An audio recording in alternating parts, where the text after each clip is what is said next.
time already. Yeah, that's right, ladies and gentlemen. He had already said before that, his time on YouTube was limited, but it looks like that time may be coming, but not for the reason that you think. Corpse husband warns latest YouTube stream might be one of the last ones for a while. I don't know if I'm gonna have many videos or streams soon. This might be the last one for a bit. I like to do new things, a lot of work on big projects and stuff, rather than daily consistency things. He admitted it's a difficult choice because platforms like YouTube and social media value consistency, but after thinking a lot about the direction he wants to go, he feels like it might be for the best. He also said the whole faceless anonymous thing and the fact he can't easily go outside if he wanted to have also played into this decision, as well as his health problems which have been flaring up recently. Honestly, I just feel bad for this guy. It seems like his luck just can't get any worse. Whether it's his medical condition, or the fact that he's got so much stuff going on that it's probably hard to focus on one thing, which is a good problem to have. It just seems like it's a lot, dude, to constantly be dealing with a health problem that makes your voice be something that you hate, but that voice also be the thing that makes you money on the internet has got to be a confusing situation to be in. Either way, I hope the dude's gonna be okay. I know he's gonna figure it out. I'm sure the music at this point is way more of what he's interested in than YouTube, just because homie's really talented, and he's got songs with some major artists. But yeah, for all you Corpse fans out there, very, very sad news that he's gonna be stepping away for a bit. Anyways, on to the next little piece of information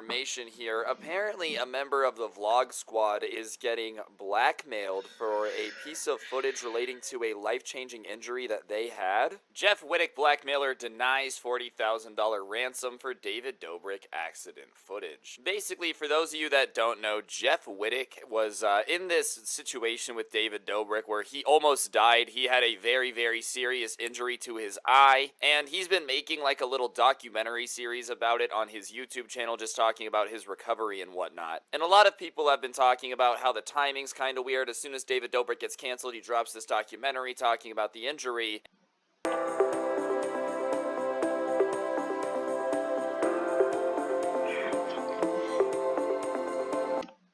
And I guess the truth is, he felt like he had to release the documentary because he was getting blackmailed. Yeah, that's right, guys. I swear this David Dobrik drama is just getting more and more complicated. We're in a Hallmark movie at this point. The Dirty Dom stuff was obviously horrible. I'm not including that. But like at this point, bro, we have people blackmailing each other not to delete footage, not to release footage. We've got, guys making documentary series about the injuries that they secretly got while working on a David Dobrik vlog. I'm telling you, dude, 15 years from now, we're gonna find out that the Vlog Squad was secretly a cult and everybody in it, was changing their names to random syllables and symbols and whatnot. They used to run around the chant fire screaming, "Umma, umma, umma," while sacrificing the person with the least amount of subscribers. A 2020 stunt involving a tractor operated by Dobrik at the time fractured Wittek's skull and lacerated his face, and about a year later, he's telling it as a part of a How I Broke My Face series. However, after publishing the second part on YouTube, he told Drama Alert that he needed to push out the video because he was getting blackmailed for the footage and didn't want his life-altering story getting controlled by other people, and among the group of vloggers, there was a family friend who took a video and was asking for 40 grand. Man, I'm sorry, but you've got to be a real scumbag to, demand 40 grand for somebody to use their video of their injury.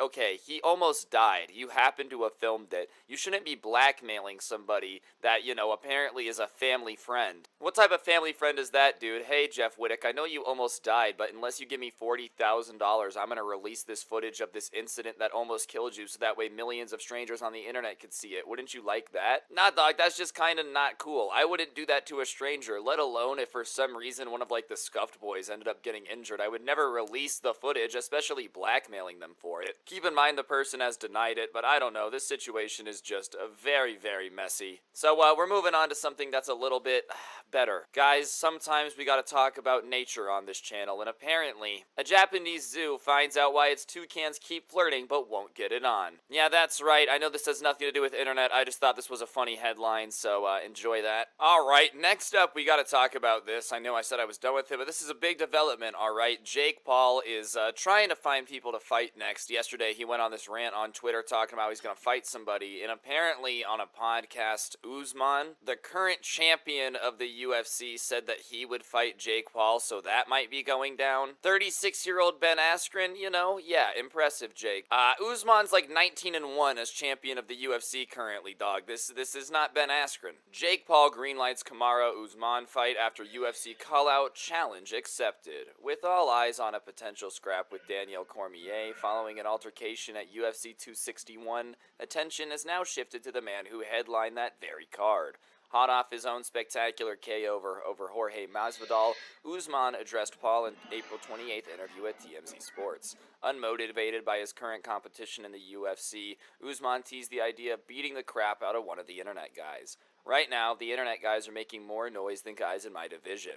Rather than letting Cormier even entertain the idea of fighting with Paul, Usman claimed that he'd take care of that for him. Now, Usman is just a very different beast of a fighter. You know, I know a lot of y'all don't watch UFC. He's an animal. Like, he will literally knock you out, no hesitation. Ben Askren, when Jake Paul boxed him, everybody knew that, like, you know, Ben Askren wasn't necessarily known for punching people in the face. At UFC 261, Usman one-punched Jorge Masvidal and knocked him out. Knocked him out, bro, with like, boom, a right hook. I mean, it wasn't a right hook, but...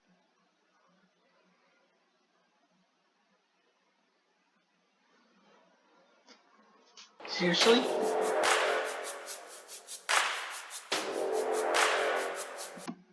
But it was a punch to the face that knocked out another human being. It seems to me that Jake Paul up to this point has kind of avoided anybody that actually can knock him out, but I'm gonna be honest, this one would be interesting. If, by the grace of God, Jake Paul beat Usman, which, you know, I have to say is a possibility now, because every other time he's supposed to lose, he's won, I don't know what we would do. We would have to admit that Jake Paul is, like, a great fighter. Like, a great fighter. But, what I think's going on here is Jake Paul kind of realizes that the next person he fights is going to have to be a real fighter, and he's going to train very hard and work his butt off, but he might as well make it the biggest payday he can get just in case he loses. And this would be a fat payday, ladies and gentlemen. Fat. Our next story isn't necessarily internet related again, but it's just somebody that is such a moron that I knew I had to share it with y'all because I knew you guys would find his stupidity about as amusing as I do. Shocking. Man throws coins into plane engine for good luck. Airline cancels flight for safety reasons. I am flabbergasted that people this stupid exist on a daily basis and like manage to get to and from work safely. I don't understand why you're sitting there like, I'll throw these metal objects into this plane engine real quick. Nothing bad could possibly happen.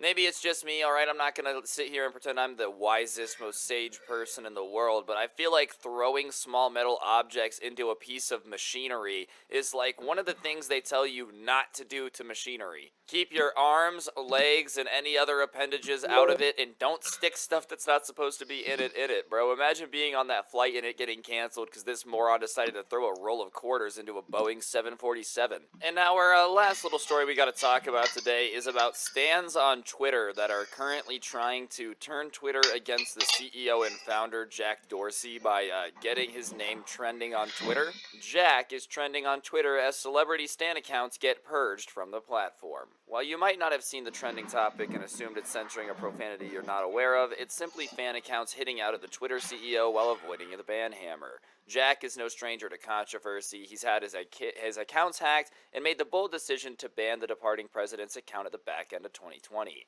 Now he's dealing with something far scarier. Stans, or the most committed fans, have power on Twitter with the ability to infiltrate any community and get anything trending as they wish. Here's the thing, though, that I don't think stans realize. There is certain power that you have, you know. If you get something trending, absolutely people are going to notice it and whatnot. If they're a YouTuber or if they're somebody. A lot of these stan accounts are starting to get banned because they're impersonating celebrities. A number of stan accounts started getting banned because they're impersonating celebrities by using their images, and then they rallied together to go straight to the top, and they want answers from Jack himself. You can flick through the Jack Twitter trend to see for yourself what people are saying, but the crux of it is described well by this person. Some guy at headquarters is mass banning Twitter accounts that have celebrity profile pictures or name because it's impersonation. The only issue I have with this is it's not really some guy, it's the owner of the entire platform in the first place. Listen, I'm sorry, stan accounts, it's nothing wrong, but yeah, if your name is The Official Dream and you have a dream profile picture, Twitter kind of has to ban you at a certain point. You know what I mean? Like, once you pass a certain follower account, people are gonna start to think you're the real one. I just love the Twitter people, dude. Who is Jack, and why does he think he can control my Twitter? Well, he owns it, so he can kind of do whatever the hell he wants on it, to be honest. Anyways, guys, I think...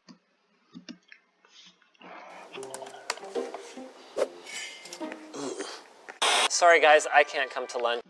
That outlink will be down there as well along